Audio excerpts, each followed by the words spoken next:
Posted by you/upstairs writing 5155. Okay, so my husband has been dealing with some major issues. We have not yet figured out what they are, but he has been experiencing certain delusions. For example, it all started 6 months ago when he became convinced that I had cheated on him because he found a document on my laptop saying so. When I arrived home and he tried to show it to me, he obviously couldn't find it. He is going to therapy, but as of right now, we are technically separated and living in different rooms. It's just that this keeps happening. A certain insecurity eats away at my husband, and he becomes convinced that it's the truth. He either dreams proof or convinces himself that anything is proof. I don't know what he discusses with the therapist, but I honestly don't see it getting better. Last week, he was mad at our daughter, 15F, because she didn't want him to drive her to prom and take pictures with her. When I asked her about it, she said that wasn't true. She had talked to her dad about what she'd like to do when she graduates in 2 years. Her father just got really mad at the perceived slight. The problem is that he keeps talking to people about the issues.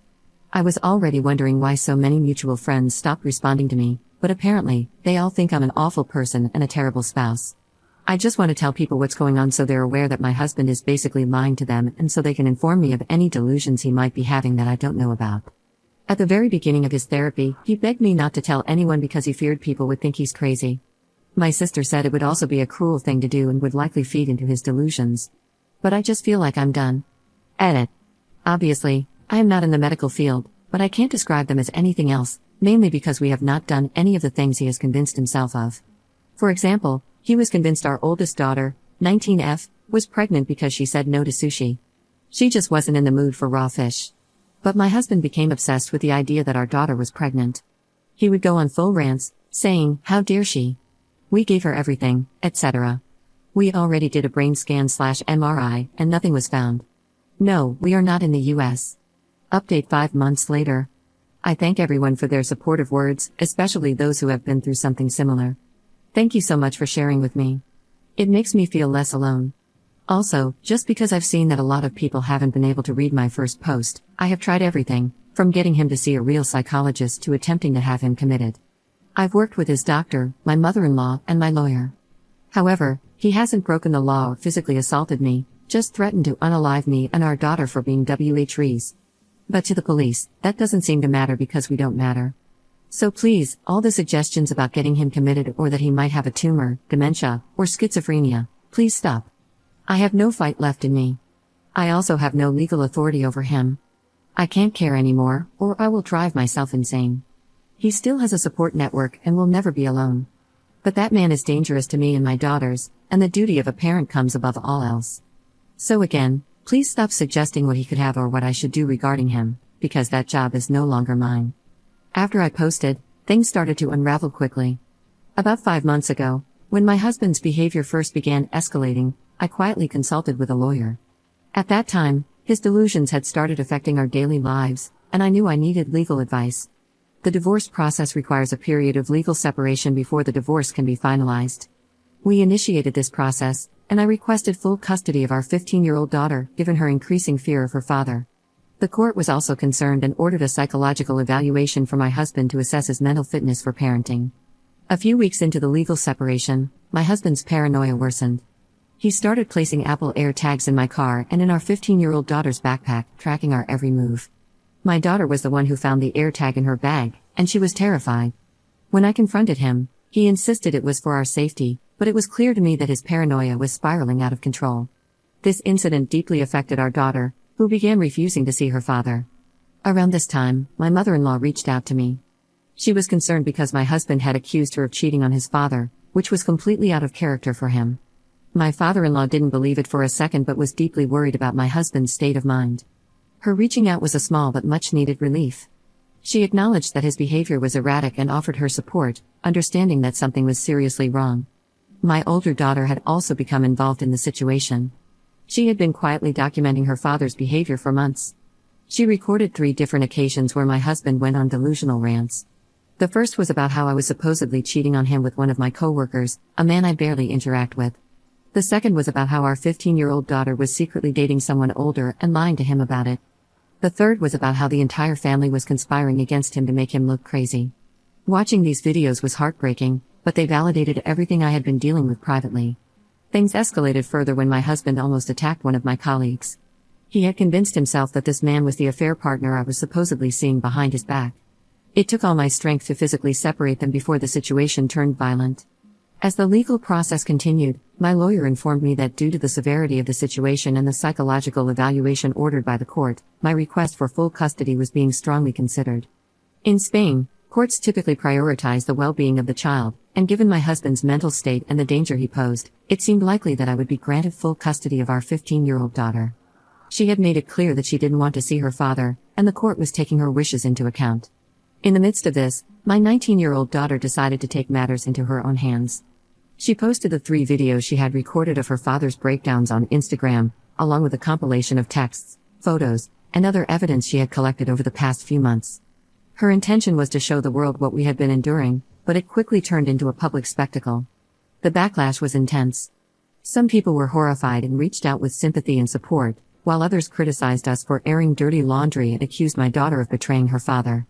As the divorce process continued, my husband's mental health became a significant factor.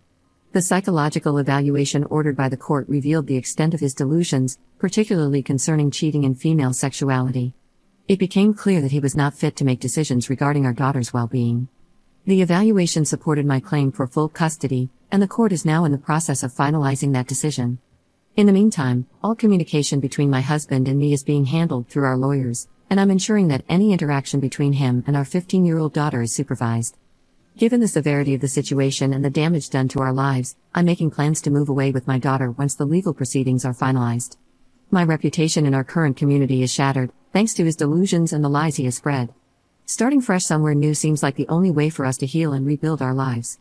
I never wanted it to come to this. I still care deeply for my husband, but I can't keep sacrificing our well-being for the sake of his image. The revelation that he's been lying to his therapist, or rather, his unqualified life coach, was a breaking point for me. I realized I couldn't trust him to get better on his own. Thankfully, some friends have started to see through his stories and are reaching out to support us, which gives me hope. But I know it's going to be a long, difficult road ahead. For anyone else in a similar situation, please know that you're not alone. This has been the hardest decision I've ever made, but sometimes you have to do what's best for your own mental health and safety, no matter how much it hurts. Thank you again for all the advice. I'm hopeful that this is the first step toward a better future, even if it's a painful one. Second update 3 weeks later. Last week, my husband showed up at our home completely out of control. He wasn't supposed to be there, but he came without any warning, and right away, he started yelling.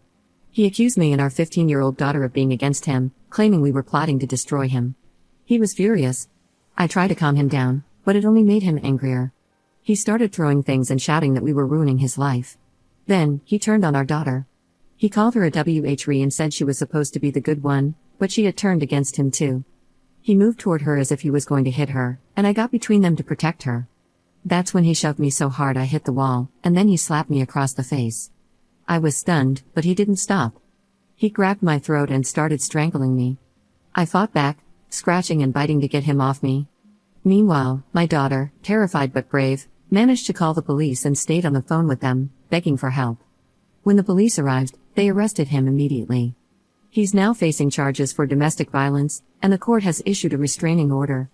I can't even begin to explain how terrifying that moment was, but I'm so grateful my daughter was able to call for help. I don't know what would have happened otherwise.